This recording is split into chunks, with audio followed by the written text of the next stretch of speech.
We have official attack elemental skill and elemental burst information for Rosaria and HuTao. Let's dive into it.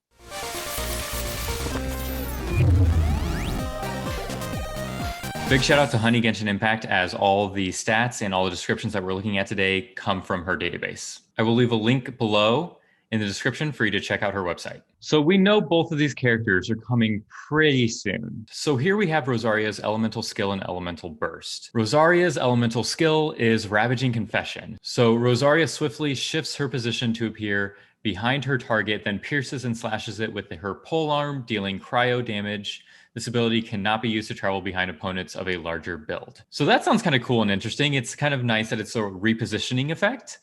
We haven't had anything too much like this. Like, of course, we've had some elemental skills that move your character, kind of like Zhao's E, but we haven't had a character who like kind of disappears behind another character yet. It's a little disappointing that this ability cannot be used to travel behind opponents of a larger build, and I'm kind of wondering what that limitation is. Is it just like those giant shield hilichurls? Like, can we not teleport behind them? Because that'd be fantastic because they have a giant shield blocking their face. Or does this just mean we can't teleport behind maybe not necessarily physically bigger characters, but characters like maybe the child boss fight, or maybe the new Primo Geo Bishop? So that's kind of yet to be determined. For Rosaria's elemental burst, we have Last Rites. Rosaria's signature act of prayer. After swinging her weapon to slash nearby opponents, she summons a frigid ice lance that strikes the ground, dealing cryo damage both times. While active, the ice lance will periodically release cold air, dealing cryo damage to the surrounding opponents. Now that sounds pretty awesome. It sounds like it would be a really cool ability to see from a visual standpoint. And I do like that it deals continuous cryo damage throughout, so you can easily perform elemental reactions. Now we're starting to get a better picture of Rosaria and maybe her roles on our team. Now let's dive into Rosaria's passive talents. Her first passive talent is Night Walk. So at night, increases her movement speed of your own party members by 10%, does not take effect in domains, trounce domains, or spiral abyss, not stackable with passives of the same talents that provide the exact same effects. So this is also a brand new, unique talent for the characters that we have in Genshin. So that's kind of exciting. I don't know if it's the most useful in my opinion, but it's still cool and fits her theme very well. Her next passive talent is Extracted Confession. When Rosaria strikes an opponent from behind using Ravaging Confession, Rosaria's crit rate increases by 12% for 5 seconds. That's pretty dope. 12% for 5 seconds, that's great numbers. And this happens every time she uses her E, and her E is on a 7-second cooldown, so fairly often. And her last passive talent is Shadow Samaritan. So casting Last Rites increases crit rate of all nearby party members, except Rosaria herself, bummer, by 15% of Rosaria's crit rate for 10 seconds. Crit rate bonus gain this way cannot exceed 15%. So this last passive almost makes it seem like she's good for support in a sort of way. Definitely good for when you're fighting as a team in a domain with other people online. And now let's dive into Rosaria's constellations. Her first constellation, C1, is Unholy Revelation. When Rosaria deals a crit hit, her attack speed increases by 10% and her normal attack damage is increased by 10% for 4 seconds.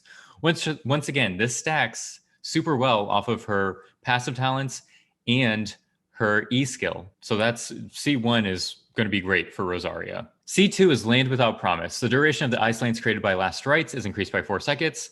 That's never a bad thing. Her C3 is Sacrament of Penance. Increases the level of Ravaging Confession by 3. Maximum upgrade level is 15. Her C4 is Amazing Disgrace. Ravaging Confession's crit hits regenerate 5 energy for Rosaria. Can only be triggered once each time Ravaging Confession is cast. Her C5 is Extreme Unction.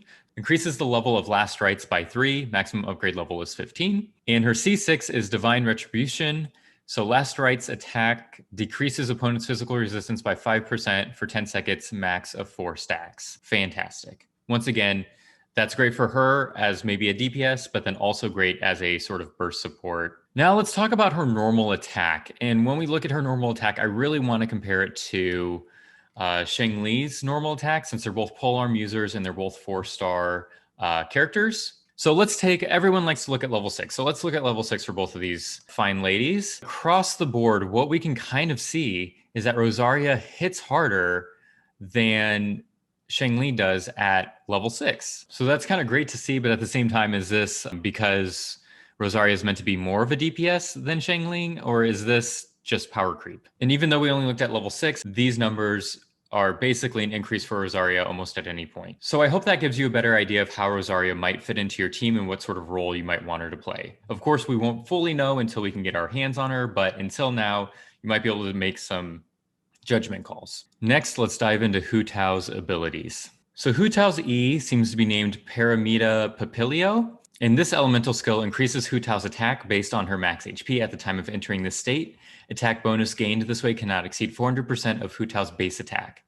It converts damage to pyro damage, which cannot be overridden by any other elemental infusion. That's fantastic. Charge attacks apply the Blood Blossom effect to the enemy's hit. We will read what that means in a second. And it increases HuTao's resistance to interruption. Now, Blood Blossom. What Blood Blossom is enemies affected by Blood Blossom will take pyro damage every 4 seconds. This damage is considered elemental skill damage. Each enemy can only be affected by one Blood Blossom effect at a time, and its duration may only be refreshed by HuTao herself. Paramita Pompilio ends when its duration is over, or HuTao has left the battlefield or fallen. HuTao's elemental burst is called Spirit Soother. She commands a blazing spirit to attack, dealing pyro damage in a large area of effect. Upon striking the enemy, it regenerates a percentage of HuTao's max HP. This effect can be triggered up to 5 times based on the number of enemies hit.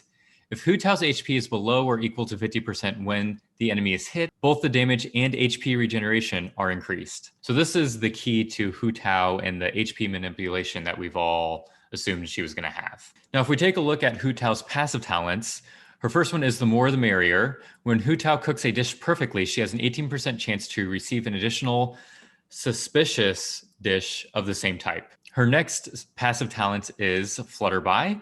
When Paramita Pompilio state activated by Guide to Afterlife is over, all allies in the party, excluding HuTao herself, will have their crit rate increased by 12% for 8 seconds. Interesting, this whole increasing a stat for everyone except yourself seems to be new with HuTao and Rosaria to my knowledge. Her last passive talent is Sanguine Rouge.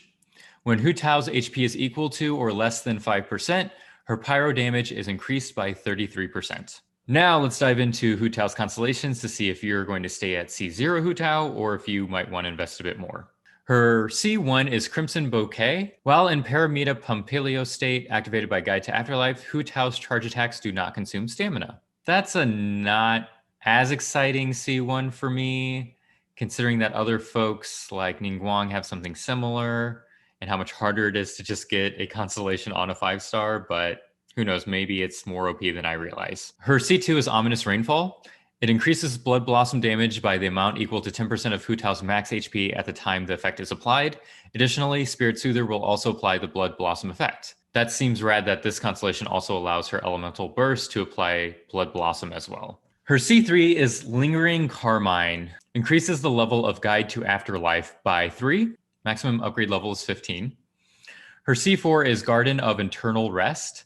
Upon defeating an enemy affected by Blood Blossom that HuTao applied herself, all nearby allies in the party, excluding HuTao herself, will have their crit rate increased by 12% for 15 seconds. The fact that they keep mentioning Blood Blossom being applied herself makes me think that we're going to get characters in the future who can also apply a Blood Blossom debuff to enemies. Her C5 is Floral Incense, increases the level of Spirit Soother by 3, maximum upgrade level is 15. And lastly, her C6 is Butterfly's Embrace. This triggers when HuTao's HP drops below 25% or when she suffers a lethal strike. HuTao will not fall as a result of the damage sustained. Additionally, for the next 10 seconds, all of her elemental and physical resistance is increased by 200%. Her crit rate is increased by 100%, and her resistance to interruption is greatly increased. This effect triggers automatically when HuTao has 1 HP left and can only occur once every 60 seconds. This seems like a really great ability for the Spiral Abyss. Now, when looking at Xiao's normal attack stats versus HuTao's normal attack stats, they're not too different, but it does seem that Xiao edges out HuTao in terms of pure DPS output from a normal attack viewpoint. But as always, I think people should choose which characters they focus on based on the characters themselves and if they enjoy playing them with their game styles and their game mechanics and also visuals, etc. And there you have it. I hope you have a better picture of Rosaria and HuTao now after watching this video. What do you guys think? Let me know in the comments. Is Rosaria a DPS or is she a support? HuTao, would you run her DPS? Would you run her support? Are you excited about either of these characters? Let me know. As always, if you found this video helpful, it would be such an honor for you to like it, subscribe, share it, comment, etc. It really helps the channel and shows me that you guys want more Genshin content. Thanks so much for tuning in, and catch you later.